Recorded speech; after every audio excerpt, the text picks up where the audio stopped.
Did you know that the average cost of pursuing an EB2 National Interest Waiver or the NIW can range from $7,000 to over $15,000?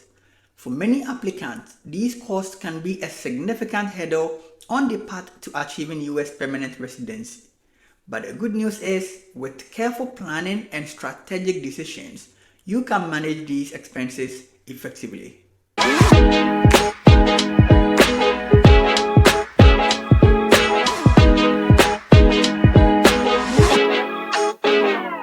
Welcome back to my channel, RichGuides. If you are new here, my name is Rich and I guide individuals just like you through the complex journey of the US immigration system, particularly focusing on the EB2 National Interest Waiver or the NIW.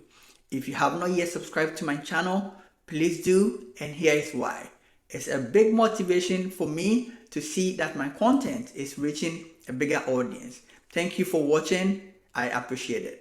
Now, if you are hearing about the EB2 National Interest Waiver for the first time, let me give you a quick overview before we dive into today's topic on managing costs.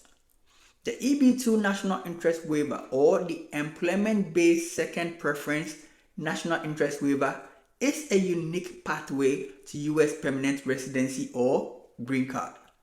It's designed for individuals who either have an advanced degree or possesses exceptional abilities in their field.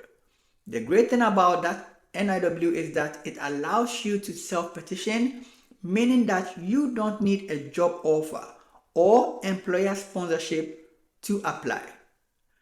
But here is the catch. To qualify, you need to prove three key things. First, that your work or your proposed endeavor or what you intend to do after school has substantial merit and is of national importance to the United States. Second, that you are well positioned to advance your proposed endeavor. And lastly, that it would benefit the US to waive the usual job offer and labor certification requirements.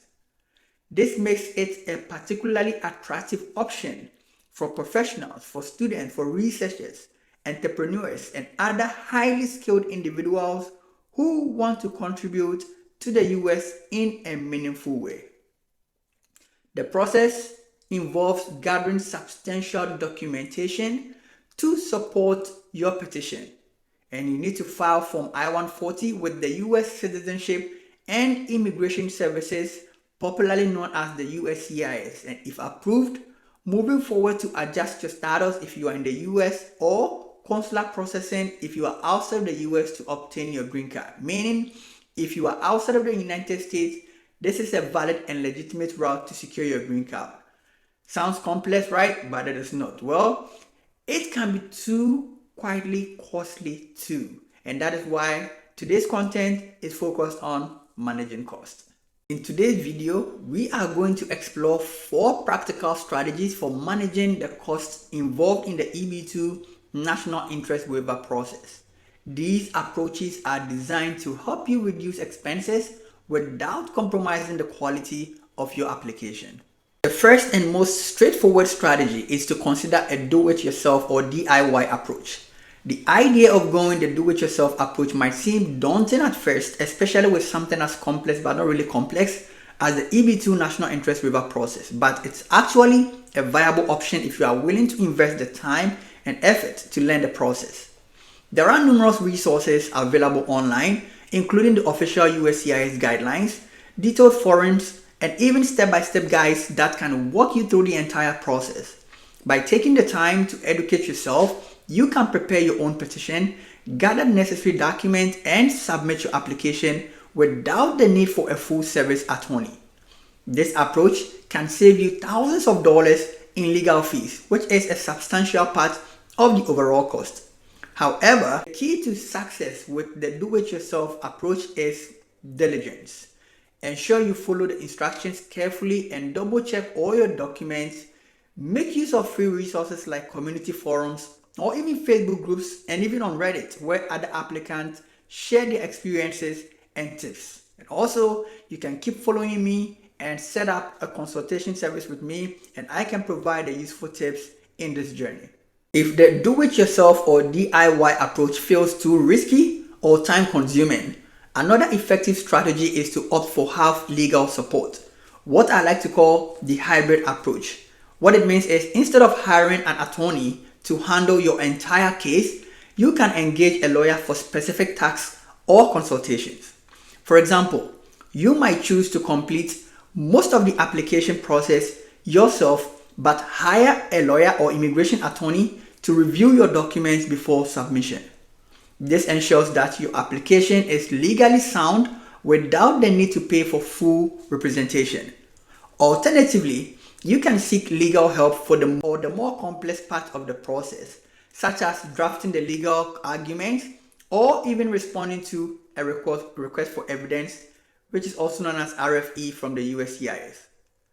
The hybrid approach strikes a balance between professional support and cost effectiveness, allowing you to reduce the legal expenses while still having the assurance that your application is very strong. Another smart strategy is to shop around for immigration services that offer competitive pricing and flexible payment options. Not all immigration services are priced equally, and some offer excellent services at lower costs compared to others. The key is to do your research. Start by looking at the reputation of different immigration service providers. Check their reviews, ask for referrals, and compare the services they offer. You might find that some smaller firms or even independent consultants provide just as much expertise as larger firms, but at a fraction of the cost. Additionally, many providers offer flexible payment plans that allows you to spread out the cost over time, making it easier to manage the financial burden. And I know others that spread it over 14 months. Remember, while it is important to save money, you also want to ensure that the service you choose has a good track record and understands the intricacies of the EB2 NIW process. So, prioritize both the cost and the quality. Finally, let's talk about the importance of budgeting, especially as you want to begin this process. The EB2 NIW process isn't just a one-time expense. It's a journey that may involve multiple stages, and each with its own cost. There are actually 2 stages here. To manage this cost effectively, you need a detailed budget and a financial plan that accounts for every potential expense, and I have a content that lists out all the potential expenses in this process. So start by listing all the costs you expect to incur, from attorney fees and application costs to travel expenses if you are going through the consular processing, especially if you're outside of the United States. Create a timeline of when these expenses would occur and then align this with your income or savings plan. This approach helps you to avoid surprises and ensure you are financially prepared for each stage in this process. Managing the cost of the EB2 NIW process doesn't have to be overwhelming. By taking a do-it-yourself approach, opting for hybrid legal support, shopping around for affordable services, and creating a solid budget, you can navigate the journey without straining your finances. Remember, the goal is not just to get through the process and get your permanent residency, but to do it in a way that allows you to achieve your goals without financial stress.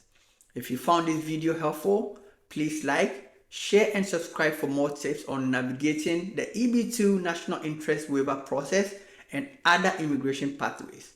Thanks for watching, and I will see you in the next video.